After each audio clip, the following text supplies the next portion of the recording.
Murders done by night people often aren't found until the day people begin to stir. That was the case with Hilary Sykes. Her housekeeper, who lived in an apartment at the back of the house, got up at 6:30, took a shower and dressed, and headed for the kitchen. Sykes usually ate 2 scrambled eggs with Canadian bacon and a cup of vanilla yogurt with strawberry, raspberry, or blueberry jam stirred in.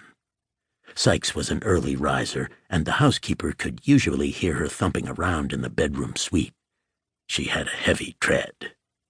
This morning, the housekeeper heard nothing at all. What she thought later was a foreboding silence. She went to the bedroom door and knocked. "Miss Sykes? You know what kind of jam you want in the yogurt?" No answer. She tried again. "Miss Sykes?" No answer. She pushed open the door far enough to peek into the bedroom and saw the bed had been undisturbed since she had made it the day before. When she thought about it for a moment, she hadn't heard the television the night before. She hadn't seen lights come on or off, though she thought she had heard the garage door going up and down. Confused, she went to the garage and looked inside and saw the Lexus in its normal parking space. She later told the cops she didn't know exactly why she did it, but she walked past the Ferrari to look in the Lexus and saw the body in its puddle of blood. She didn't immediately scream. Instead, she walked back into the kitchen, got her cell phone, dialed 911, and when the operator asked, "Is this an emergency?"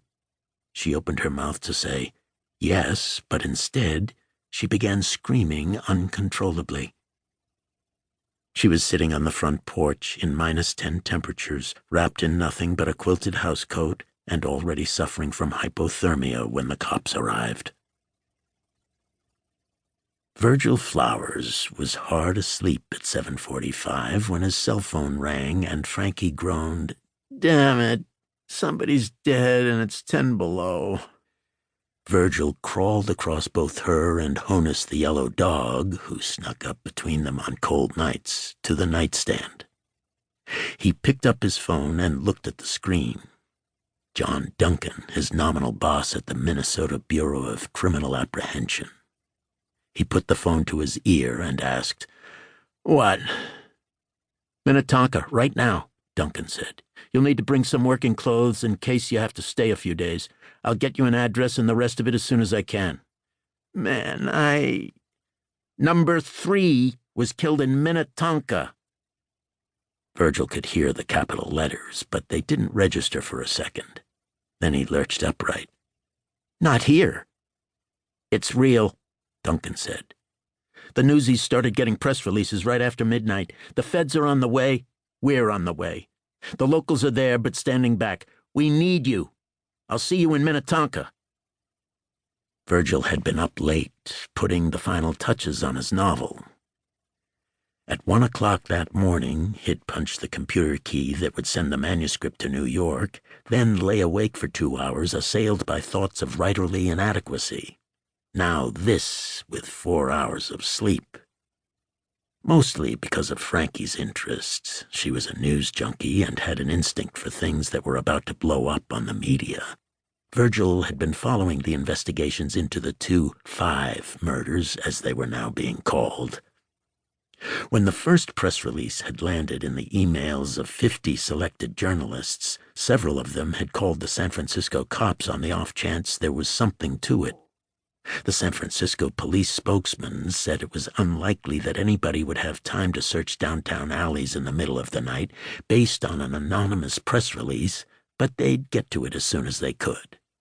When they finally did, at 6 o'clock in the morning, they admitted that there was a dead Duck Wiggins lying in an alley with ligature marks around his neck and the numeral 1 written in black ink on his forehead.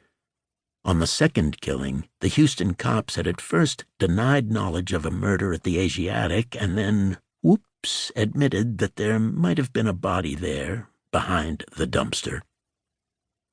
They refused to identify the body before notification of next of kin, but reporters for the Houston Chronicle were told, privately, that the dead man did, in fact, resemble U.S. Representative Clayton Jack Daniels.